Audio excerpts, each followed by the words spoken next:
pertama saya ingin memberikan renungan singkat dari kitab Rut pasal yang pertama ayat yang ke-19. Yang berbunyi demikian, dan berjalanlah keduanya sampai mereka tiba di Betlehem. Ketika mereka masuk ke Betlehem, gemparlah seluruh kota itu karena mereka, dan perempuan-perempuan berkata, Naomi itu. Saudara-saudara, kembali ke Betlehem, kembali ke rumah roti. Ini hal yang luar biasa. Tapi sebelumnya saudara-saudara, ada yang membuat dia mengalami pengalaman yang pahit di ayat yang berikut. Pengalaman pahit, pengalaman marah, pengalaman tangan hampa. Dulu tangannya penuh, sekarang hampa. Tentu ada yang menyebabkan demikian, ya. Menyebabkan mengalami namanya pahit. Kehidupan yang pahit, kehidupan yang hampa, kehidupan yang tidak enak, saudara. Yang pertama, tentu ada satu kesalahan yang dilakukan oleh Elimelek. Yang pertama, tidak mengandalkan Tuhan, mengandalkan kekuatannya sendiri, ya.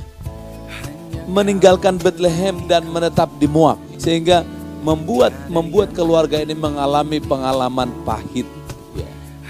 Bahkan bukan cuma sampai di situ, saudara, ya, mereka, ya, mengalami hampa, melarat, mengalami duka cita, di mana Bapak Elimelek dan juga kedua anaknya laki-laki akhirnya setelah menikah mereka meninggal dunia.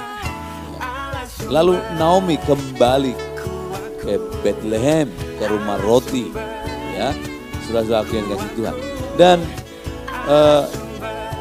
memang meninggalkan Betlehem itu membuat saudara membuat miskin, membuat melarat, membuat menderita, karena ada pemberontakan di sana, ada hidup dalam dosa di sana, mengandalkan kekuatan sendiri dan memaksakan kehendak itu akan membuat kita melarat, ya.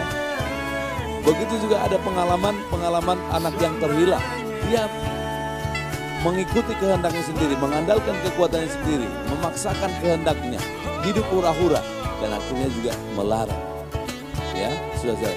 Dan pengalaman yang pahit ini akhirnya juga mendatangkan hal yang baik, saudara, ya, bagi Naomi, ya, dan juga bagi anak yang terhilang, dan juga bagi semua orang yang mengalami pengalaman pahit, ya, membuat akhirnya bertobat, ya, kembali kepada Tuhan, kembali ke Betlehem, kembali ke rumah roti, kembali kepada persekutuan dengan firman dan Roh Kudus.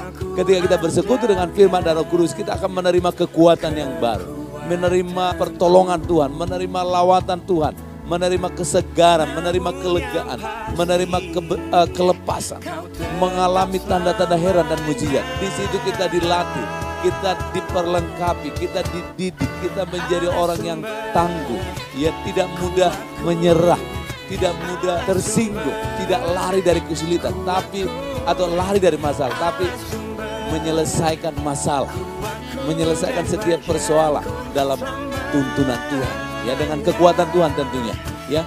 Percayalah saudara yang kasih Tuhan, bahwa Tuhan itu punya rencana yang baik bagi kita. Rancangan Tuhan bukan rancangan yang jahat, tapi rancangan damai sejahtera dan penuh harapan. Jalannya Tuhan itu jalan yang hebat, yang luar biasa. Rancangan Tuhan rancangan yang hebat bagi kita. Karena itu saudara-saudara yang kasih Tuhan, saya pesankan, jangan tinggalkan persekutuan dengan firman dan Roh Kudus. Jangan tinggalkan Betlehem, jangan tinggalkan rumah roti, jangan tinggalkan ibadah. Kalau beribadahlah kepada Tuhan, maka makanan dan minumanmu akan diberkati Tuhan. Engkau akan diberkati Tuhan. Sakit penyakit dilalukan.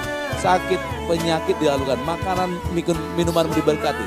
Usaha pekerjaanmu diberkati Tuhan. Pelayananmu diberkati Tuhan. Rumah tanggamu diberkati Tuhan. Apa saja yang kau kerjakan dibuat Tuhan berhasil. Ketika engkau merenungkan firman Tuhan dan melakukannya. Haleluya, untuk kemuliaan nama Tuhan. Tuhan Yesus memberkati.